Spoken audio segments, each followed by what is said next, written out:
अष्टावक्र गीता अध्याय 2 सत ज्ञान योग। राजा जनक की आत्मिक यात्रा अब गहराई पकड़ने लगी थी। उन्होंने संत अष्टावक्र से ज्ञान की पहली झलक पाई थी और अब वह पूरी तरह से तैयार थे अपने भीतर की सत्ता को जानने के लिए, उस आत्मा का अनुभव करने के लिए जो जन्म मरण सुख दुख और कर्ता भाव से परे हैं।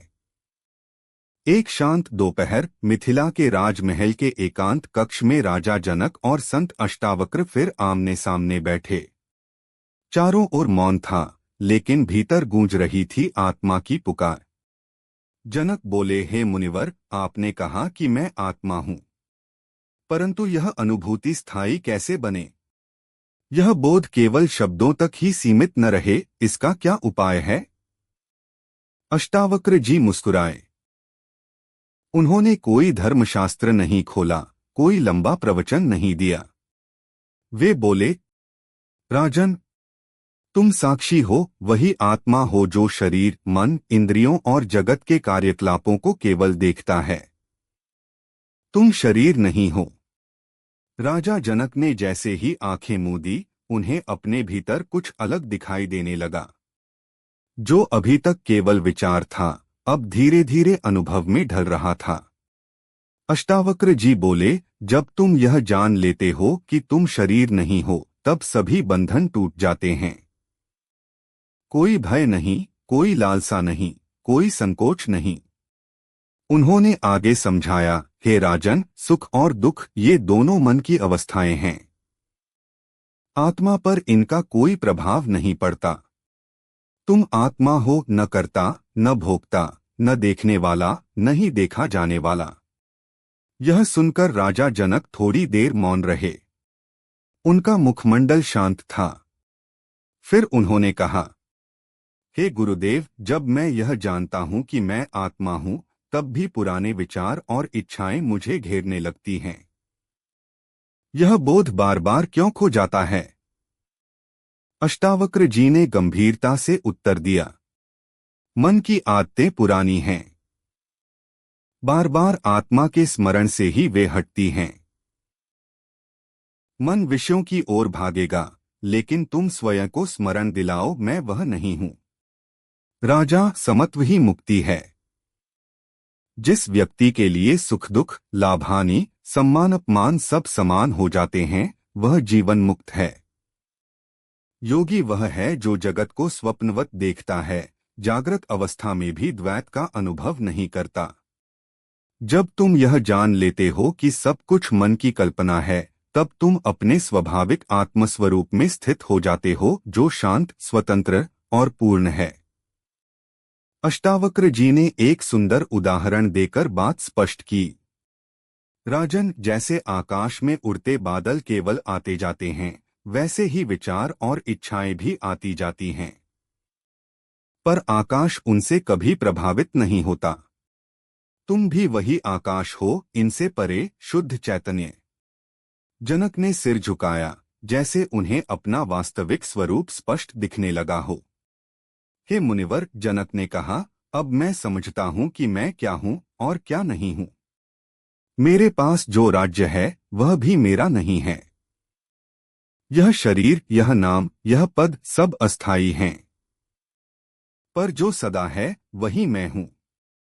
अष्टावक्र जी मुस्कुराए। उन्होंने कहा, राजन, अब तुम स्वयं गुरु हो सकते हो। आत्मा का ज्ञान कोई वस्तु नहीं जो दी जाए, वह तो जागृति है जो भीतर से ही प्रकट होती है। और इस प्रकार अध्याय 2 सत ज्ञान योग का सार राजा जनक के जीवन में उतरा। उन्होंने न केवल ज्ञान को समझा, बल्कि उसे जिया। यही है अष्टावक्र जी की वाणी की शक्ति, जो केवल शब्द नहीं, आत्मा की सच्चाई का बोध है। दोपहर के 3 बजे 6 अप्रैल 2025। Research updates. अष्टावक्र गीता अध्याय 3 आत्मा दर्शन, the vision of the self. राजा जनक अब साधारण श्रोता नहीं रहे। वह पहले ही अष्टावक्र जी के वचनों में डूब चुके थे। आत्मा क्या है, इसका आरंभिक बोध उन्हें हो चुका था। लेकिन अब प्रश्न था अनुभव का, स्थायित्व का, उस बोध को भीतर जीने का। एक दिन मिथिला के राजमहल के शांत एकांत कक्ष में राजा जनक अष्टावक्र के चरणों में बैठे। उनके नेत्रों में अद्भुत तृष्णा थी, बोध से परे अनुभव की प्यास। जनक बोले, हे मुनिवर, आपने कहा कि मैं आत्मा हूँ, परंतु जब यह ज्ञान आता है तो थोड़ी देर में चला क्यों जाता है? मैं स्थायी रूप से इस आत्मा में कैसे स्थित रहूं? अष्टावक्र जी मुस्कुराए। राजन, यह जो आना जाना है यह मन का स्वभाव है। आत्मा में न गति है न परिवर्तन। वह सदा वही है, पर मन की चंचलता उसे उझल कर देती है। जनक ने पूछा, तो क्या इसका अर्थ यह हुआ कि जब तक मन है तब तक बोध अस्थिर रहेगा? अष्टावक्र जी ने अपनी आंखें बंद कीं, कुछ पल मौन रहकर बोले, नहीं राजन, जब मन आत्मा की ओर बार बार मोड़ा जाता है तब वह अंततः शांत हो जाता है। आत्मा का बोध स्थायी हो जाता है जब मन उसकी सत्ता में विश्राम करना सीख लेता है। वे आगे बोले, हे राजन, तुम वह हो जो देख रहा है, पर जिसे देखा जा रहा है वह तुम नहीं हो। शरीर, विचार, भावनाएं ये सभी दृश्य हैं, पर तुम ही वह दृष्टा हो जो इन सबसे अपरिवर्तित है। जनक की आंखें भर आईं। वे धीरे से बोले, हे गुरुदेव, कभी कभी जब मैं गहराई में उतरता हूँ मुझे शून्यता का अनुभव होता है। सब कुछ जैसे विलीन हो जाता है। क्या वह आत्मा है? अष्टावक्र जी बोले, राजन, शून्यता आत्मा का एक पहलू है, लेकिन आत्मा केवल शून्य नहीं है, वह तो पूर्ण है। वह चैतन्य है, वह आनंद है, वह अस्तित्व है जो न घटता है न बढ़ता है। जब तुम यह जान लो कि तुम देखे जाने वाले नहीं बल्कि देखने वाले हो, तब बंधन टूटते हैं। जब तुम यह अनुभव कर लो कि तुम कर्ता नहीं केवल साक्षी हो, तब मुक्ति का द्वार खुलता है। राजा जनक ने पूछा, गुरुदेव, क्या यह संसार एक माया है? अष्टावक्र जी ने उत्तर दिया, यह संसार माया है क्योंकि यह सदा बदलता है। जो सदा है वही सत्य है। आत्मा न उत्पन्न होती है न नष्ट होती है, वही परम सत्य है। उन्होंने उदाहरण दिया, राजन, जैसे जल में चंद्रमा का प्रतिबिंब होता है, वह चंद्रमा नहीं पर चंद्रमा का आभास है। वैसे ही यह संसार आत्मा का प्रतिबिंब है पर आत्मा नहीं। जब तुम भ्रम को पहचानते हो तब तुम सत्य को जानने लगते हो। जनक बोले, हे गुरुदेव, क्या आत्मा सब जगह है? क्या उसमें मैं और आप भी नहीं हैं?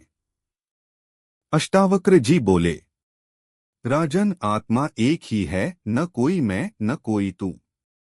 तुम मैं सब उसी में हैं। द्वैत केवल अज्ञान है। जो जानता है कि सब कुछ एक ही सत्ता है वही ज्ञानी है।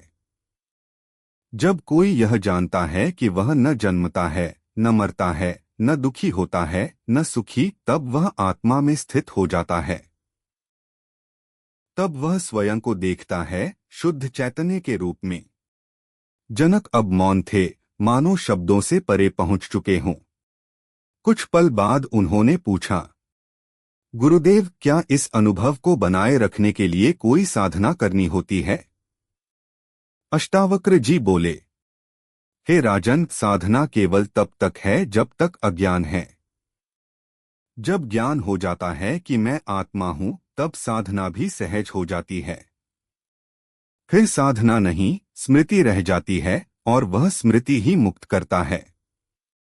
वे आगे बोले, राजा, आत्मा को जानना कोई घटना नहीं, कोई उपलब्धि नहीं, यह केवल अपने सत्य स्वरूप की स्मृति है। जैसे कोई भूल जाए कि वह राजा है और फिर याद आ जाए, वैसे ही यह बोध है। तुम वही हो, शुद्ध, शांत, अचल परमात्मा।